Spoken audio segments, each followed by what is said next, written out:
এইভাবে একবার আপনারা চালতার আচার বানিয়ে দেখুন, খুবই টেস্টি হয়। তো প্রিয় মানুষদের জন্য এভাবে বানিয়ে রাখতে পারেন। আসসালামু আলাইকুম ভিউয়ার্স। তো আমি এখানে চালতাগুলো ধুয়ে পরিষ্কার করে পাতলা পাতলা করে কেটে নিয়েছি। তারপরে এখানে দিয়ে দিলাম সামান্য পরিমাণে লবণ এবং হলুদ আর সামান্য পরিমাণে পানি দিয়ে চালতাগুলো সিদ্ধ করে নেব। চালতাগুলো সিদ্ধ হয়ে গেলে একটা স্ট্যানারে ঢেলে নিয়ে একদিন শুকিয়ে নেব।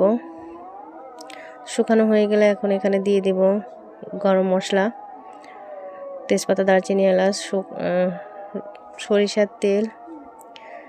তারপরে চালতাগুলো দিয়ে দিব। চালতাগুলো দিয়ে কিছুক্ষণ নেড়ে চেড়ে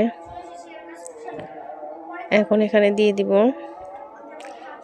1 চা চামচ আদা বাটা, 1 চা চামচ রসুন বাটা দিয়ে কিছুক্ষণ নেড়ে চেড়ে রান্না করে নেব। কিছুক্ষণ রান্না করে নিয়ে এখন এখানে দিয়ে দিব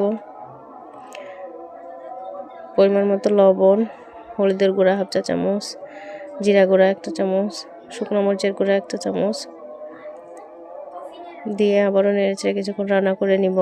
এখন এখানে দিয়ে দিব পরিমাণ মতো